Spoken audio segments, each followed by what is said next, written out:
Om Swastiastu, selamat sore, selamat berjumpa kembali di video pembelajaran untuk mata kuliah bangunan hijau bagi mahasiswa program studi arsitektur Fakultas Teknik Universitas Ngurah Rai.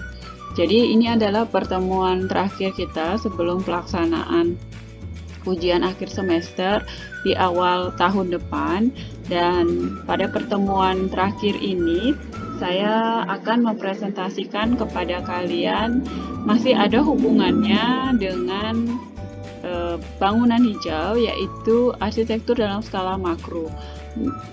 Minggu lalu kita sudah menjelaskan, berdiskusi mengenai kota berkelanjutan, dan kali ini saya akan membahas mengenai kota hijau.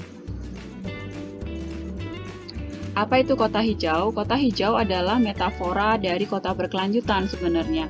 Jadi kota hijau ini muncul akibat kebutuhan permasalahan kota yang aktual dan juga merespon tantangan perubahan iklim saat ini. Di seluruh dunia kita menghadapi masalah perubahan iklim sebelum pandemi ya. Bagaimana perubahan iklim ini mengubah bentuk kota-kota kita. Jadi masih ada hubungannya dengan bangunan hijau. Kota yang hijau biasanya juga selain dianalogikan dengan kota berkelanjutan, juga kadangkala disebut sebagai kota yang ramah lingkungan. Apa itu kota yang ramah lingkungan? Kota yang satu mensinergikan lingkungan alami dan buatan yang berpihak pada prinsip-prinsip pembangunan berkelanjutan. Jadi sebuah kota hijau atau kota yang ramah lingkungan tidak hanya semata-mata serba hijau gitu ya, kayak hutan.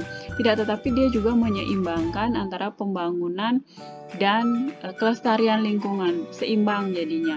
Karena sebuah kota yang hijau saja itu tidak cukup untuk disebut sebagai kota yang ramah lingkungan atau berkelanjutan kalau dia tidak mampu menopang perekonomian penduduknya.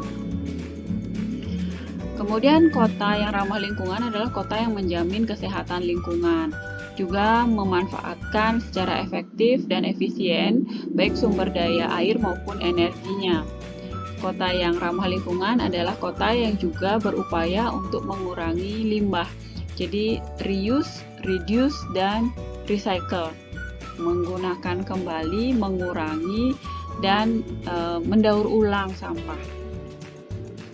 Kota yang hijau adalah juga kota yang menerapkan sistem transportasi yang terpadu. Jadi masyarakatnya tidak dibiarkan untuk menyelesaikan masalah transportasi dengan sendiri-sendiri. Jadi semuanya naik motor sendiri, naik mobil sendiri, tetapi pemerintahnya juga mampu menyediakan sistem transportasi yang terpadu. Menurut amanat Undang-Undang Perumahan dan Permukiman, jadi mengacu pada kebijakan penataan ruang di Undang-Undang Nomor 26 Tahun 2007 tentang penataan ruang, tujuannya adalah mewujudkan kualitas penataan ruang wilayah nasional, provinsi, dan kabupaten kota yang aman, nyaman, produktif, dan berkelanjutan untuk kesejahteraan masyarakat. Itulah yang harusnya diwakili oleh perencanaan kota saat ini. Di kota hijau ada namanya ruang terbuka hijau atau RTH. Jadi fungsi utama atau intrinsik dari RTH itu adalah fungsi ekologis, antara lain memberi jaminan pengadaan RTH yang menjadi bagian dari sistem sirkulasi kota, paru-paru kota. Jadi sebuah kota itu harus punya daerah ruang terbuka hijau yang fungsinya sebagai paru-paru kota.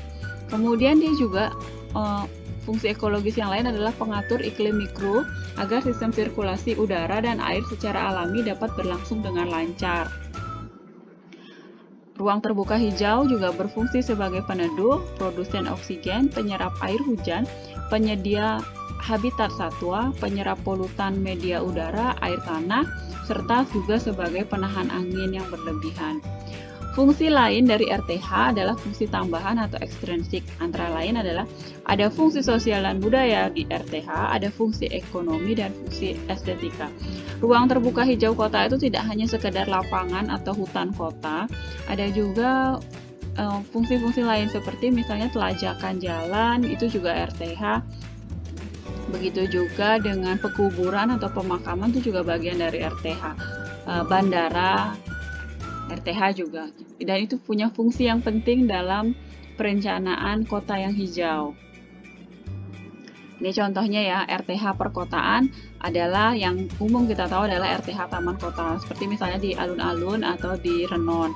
Kemudian sabuk kota atau ketersediaan air, contohnya sabuk kota Denpasar itu misalnya di Penatih, itu termasuk jalur hijau sebenarnya. Kemudian sabuk hijau yang tadi saya sebutkan, yang keempat jalur hijau jalan, sempadan jalan, kemudian ada jalur pedestrian way, di bawah jalan layang, karena di Bali nggak ada jalan layang, biasanya kalau di Jawa ada jalan layang, di bawahnya itu adalah ruang terbuka hijau. Kemudian fungsi ketujuh adalah RTH dengan fungsi-fungsi tertentu, misalnya jalur hijau atau RTH pada jaringan listrik tegangan tinggi yang sudah dibebaskan jalurnya sehingga menjadi RTH. RTH sempadan sungai, RTH sumber air baku atau mata air, dan yang tadi saya sebutkan adalah RTH pemakaman. Sebuah kota hijau atau eco-city, kita sebutnya sebagai eco-city, adalah kota yang manusiawi, ekologis, dan cerdas menurut Johan Silas. Itu adalah pengejawantahan dari istilah kota ramah lingkungan. Jadi saya ulangi sekali lagi, sebuah kota yang ramah lingkungan itu punya 3 ciri, yaitu manusiawi, ekologis, dan cerdas. Manusiawi itu artinya secara fisik, lingkungannya didesain pada skala manusia, dan sosial ekonomi memberikan kesejahteraan penduduk secara luas. Jadi perencanaan perkotaannya tidak direncanakan dengan skala mesin, misalnya dengan skala mobil, semuanya harusnya dicapai dengan berjalan kaki, itu skala manusia, atau dinikmati dengan pandangan mata manusia. Ada fungsi ekologis, yaitu kota mampu merespon isu lingkungan terkini termasuk perubahan iklim. Kemudian ada fungsi yang cerdas, yaitu kota tumbuh berdasarkan pemahaman keberlanjutan, yaitu energi efisien atau efisiensi terhadap energi, livable, dapat ditinggali, dan ekonominya berdasarkan ekonomi kerakyatan. Jadi semuanya boleh berusaha di kota. Ada beberapa macam perilaku masyarakat yang tidak mendukung kota yang ideal atau kota yang ramah lingkungan. Jadi misalnya lingkungan permukimannya tidak sehat, kumuh, polutif, kemudian perilaku membuang sampah sembarangan atau tidak ada upaya untuk mengolah sampah, menggunakan kembali kemasan-kemasan yang sudah dipakai misalnya di rumah tangga atau mendaur ulang sendiri sampahnya. Perilaku yang lain itu misalnya bertani dengan membuka lahan dan pestisida digunakan secara berlebihan. Perilaku berikutnya adalah membangun yang tidak sesuai dengan peruntukan ruang dan bahkan tidak memiliki izin mendirikan bangunan. Lalu perilaku masyarakat lain yang negatif itu adalah membiarkan lahan kritis semakin menurun kualitasnya. Kita harus meningkatkan kualitas lahan-lahan kritis agar bisa digunakan, agar bisa berfungsi secara ekologis kalau tidak digunakan secara ekonomi. Pembangunan berkelanjutan itu adalah proses pembangunan lahan, kota, bisnis, masyarakat, dan yang lainnya dengan prinsip memenuhi kebutuhan sekarang tanpa mengorbankan pemenuhan kebutuhan generasi mendatang. Bagaimana cara kita mengelola apa yang kita sudah punya saat ini agar kita bisa menyisakannya untuk generasi mendatang, atau bahkan menciptakan sumber daya baru agar tidak habis di kita. Itu namanya pembangunan yang berkelanjutan. Sasaran pembangunan berkelanjutan itu adalah yang pertama, pemerataan manfaat hasil-hasil pembangunan antar generasi atau intergeneration equality,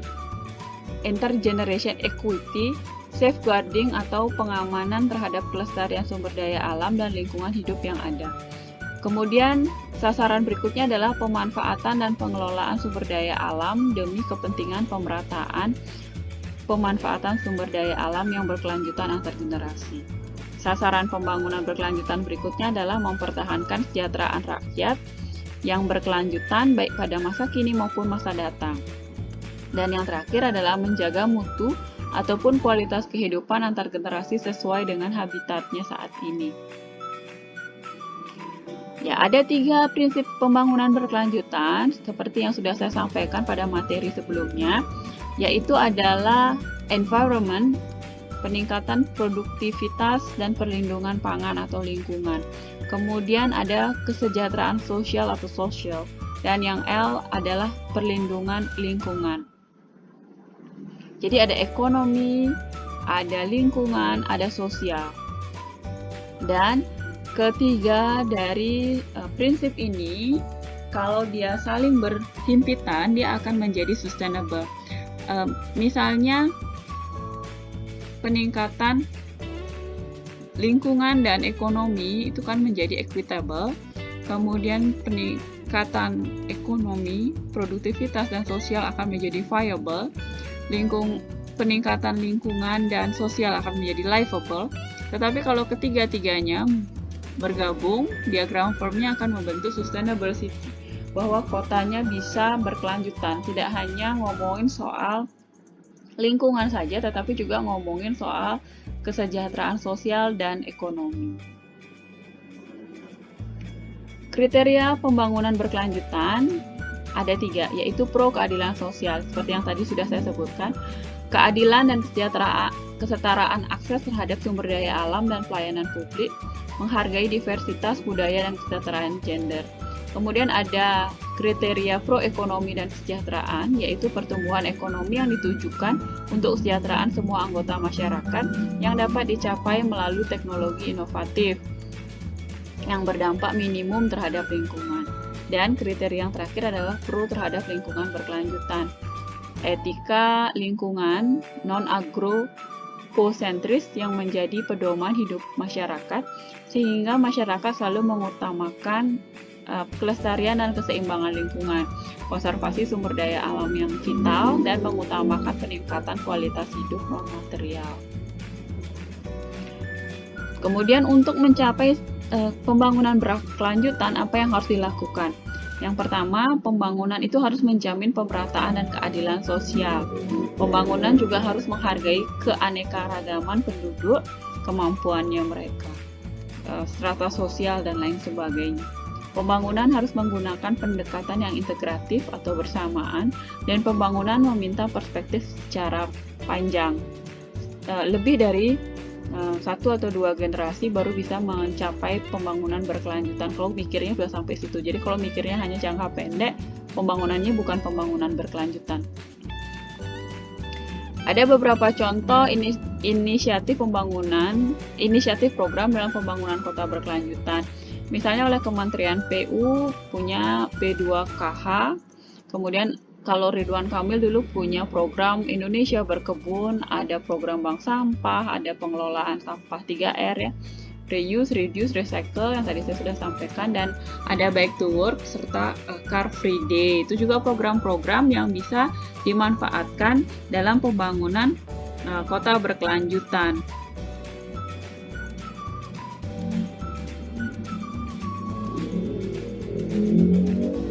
Kemudian minggu lalu saya sudah menanyakan kepada kalian apa maksudnya kolaborasi, atau dalam hal ini adalah partisipasi ya. Jadi partisipasi itu penting untuk menjadi kota ideal, itu adalah karena tanpa partisipasi masyarakat, pembangunan berkelanjutan atau hijau tidak akan berjalan dengan baik. Masyarakat akan menjadi bagian dari rencana pembangunan kota dan memperoleh manfaat dari pembangunan, bukan hanya sebagai penonton. Jadi masyarakat itu adalah subjek, bukan objek. Jadi partisipatif itu tujuannya seperti itu.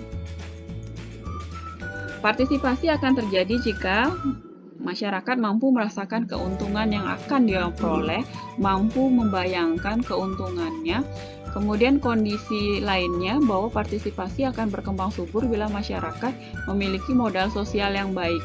Modal sosial itu contohnya adalah jumlah dan frekuensi kegiatan masyarakat, lembaga-lembaga masyarakat, kemudian ada organisasi masyarakat, serta rasa kegotong royongan. Partisipasi akan kuat bila masyarakat juga memiliki jiwa wirausaha sendiri, serta adanya kelembagaan yang kuat, baik adat maupun formal.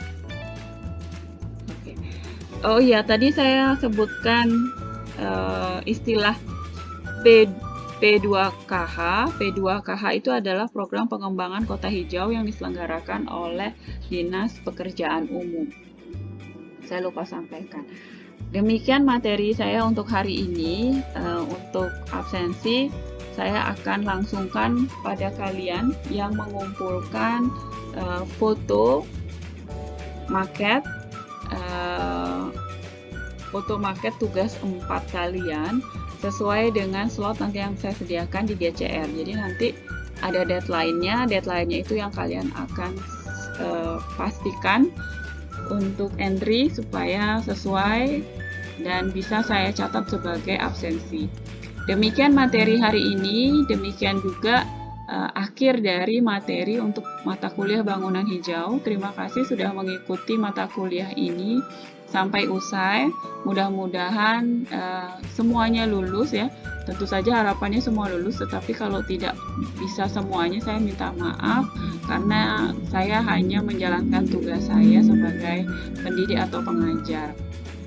Semoga kalian semua sehat sampai akhir. Terima kasih, sampai ketemu lagi. Om Santi Santi Santi Om.